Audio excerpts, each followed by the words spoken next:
محمد بن مسلمہ رضی اللہ تعالیٰ عنہ نے کہا بھلا ہم اپنی عورتیں آپ کے پاس کیسے رہن رکھ دیں جبکہ آپ عرب کے سب سے زیادہ خوبصورت انسان ہیں؟ اس نے کہا تو پھر اپنے بیٹوں ہی کو رہن رکھ دو۔ محمد بن مسلمہ رضی اللہ تعالیٰ عنہ نے کہا ہم اپنے بیٹوں کو کیسے رہن رکھ دیں؟ اگر ایسا ہو گیا تو انہیں گالی دی جائے گی کہ یہ ایک واسق یا دو واسق کے بدلے رہن رکھا گیا تھا، یہ ہمارے لیے عار کی بات ہے، البتہ ہم آپ کے پاس ہتھیار رہن رکھ سکتے ہیں۔ اس کے بعد دونوں میں طے ہو گیا کہ محمد بن مسلمہ رضی اللہ تعالیٰ عنہ ہتھیار لے کر اس کے پاس آئیں گے۔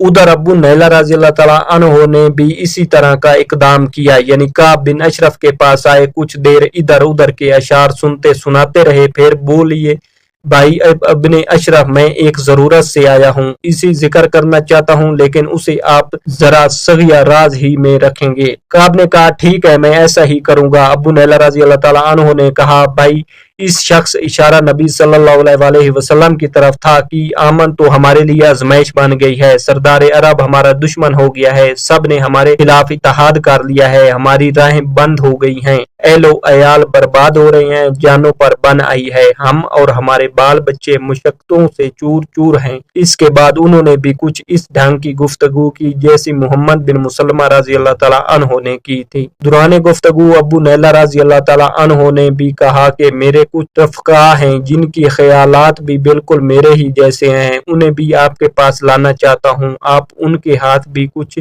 بیچیں اور ان پر احسان کریں۔ محمد بن مسلمہ اور ابو نیلہ رضی اللہ تعالیٰ عنہ اپنی اپنی گفتگو کے ذریعے اپنے مقصد میں کامیاب ہو رہے کہ اس گفتگو کے بعد ہتھیار اور رفقا سمیت ان دونوں کی آمد کر کعب بن اشرف چونک نہیں سکتا تھا۔ اس ابتدائی مرحلے کو مکمل کر لینے کے بعد 14 ربیع الاول 3 کی چاندنی رات کو یہ مختصر سا دستہ رسول اللہ صلی اللہ علیہ وسلم کے پاس جمع ہوا۔ آپ صلی اللہ علیہ وسلم نے بقیہ غرقت تک ان کی مشیعت فرمائی، پھر فرمایا اللہ کے نام لے کر جاؤ، اللہ تمہاری مدد فرمائے۔ پھر آپ صلی اللہ علیہ وسلم اپنے گھر پلٹ آئے اور نماز و مناجات میں مشغول ہو گئے۔ ادھر یہ دستہ کعب بن اشرف کے قلعے کے دامن میں پہنچا، اسے ابو نیلہ رضی اللہ تعالیٰ عنہ نے قدرے زور سے آواز دی۔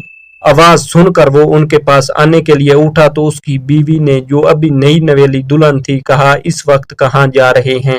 میں ایسی آواز سن رہی ہوں جس سے گویا خون ٹپک رہا ہے۔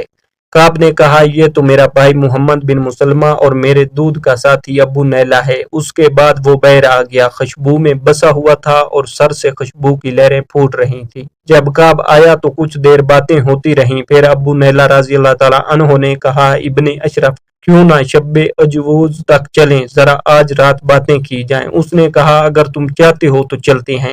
اس پر سب لوگ چل پڑے۔ اثناء راہ میں ابو نیلہ رضی اللہ عنہ نے کہا آپ جیسی عمدہ خوشبو تو میں نے کبھی دیکھی ہی نہیں۔ یہ سن کر کعب کا سینہ فخر سے تن گیا، کہنے لگا میرے پاس عرب کی سب سے زیادہ خوشبو والی عورت ہے۔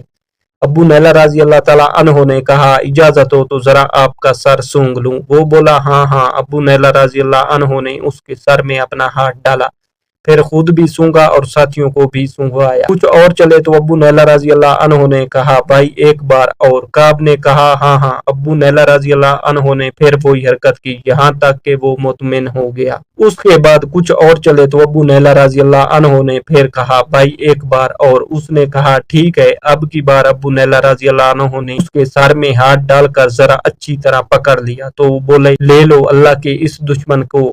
اتنے میں اس پر کئی تلواریں پڑی لیکن کچھ کام نہ دے سکی۔ یہ دیکھ کر محمد بن مسلمہ رضی اللہ تعالیٰ عنہ نے جھٹ اپنی کدال لی اور اس کے پیڑوں پر لگا کر ہاں بیٹھے۔ کدال آر پار ہو گئی اور اللہ کے دشمن وہیں ڈھیر ہو گیا۔ حملے کے دوران اس نے اتنی زبردست چیخ لگائی تھی کہ گرد و پیش میں ہلچل مچ گئی اور کوئی ایسا قلعہ باقی نہ بچا جس کی آگ روشن نہ کی گئی ہو، لیکن ہوا کچھ بھی نہیں۔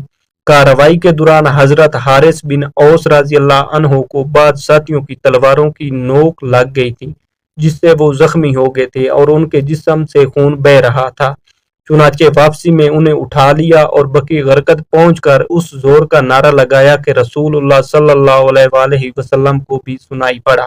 آپ صلی اللہ علیہ وسلم سمجھ گئے کہ ان لوگوں نے اسے مار دیا ہے، چنانچہ آپ صلی اللہ علیہ وسلم نے بھی اللہ اکبر کہا۔ پھر جب یہ لوگ آپ صلی اللہ علیہ وسلم کی خدمت میں پہنچے تو آپ صلی اللہ علیہ وسلم نے فرمایا، یہ چہرے کامیاب رہیں۔ ان لوگوں نے کہا، آپ صلی اللہ علیہ وسلم کا چہرہ بھی آئے اللہ کے رسول، اور اس کے ساتھ ہی اس طاغوت کا سر آپ صلی اللہ علیہ وسلم کے سامنے رکھ دیا۔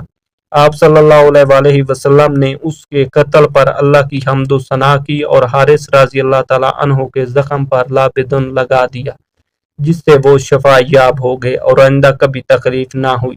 اس واقعے کی تفصیل۔ ادھر یہود کو جب اپنے طاغوت کعب بن اشرف کے قتل کا علم ہوا تو ان کے ہٹ دھرم اور ضدی دلوں میں رعب کی لہر دوڑ گئی۔ ان کی سمجھ میں آ گیا کہ رسول اللہ صلی اللہ علیہ وسلم جب یہ محسوس کر لیں گے کہ امن و امان کے ساتھ کھیلنے والے، ہنگامے اور اضطراب برپا کرنے والوں اور عہد و پیمان کا احترام نہ کرنے والوں پر نصیحت کارگر نہیں ہو رہی ہے، تو آپ صلی اللہ علیہ وسلم طاقت کے استعمال سے بھی گریز نہ کریں گے۔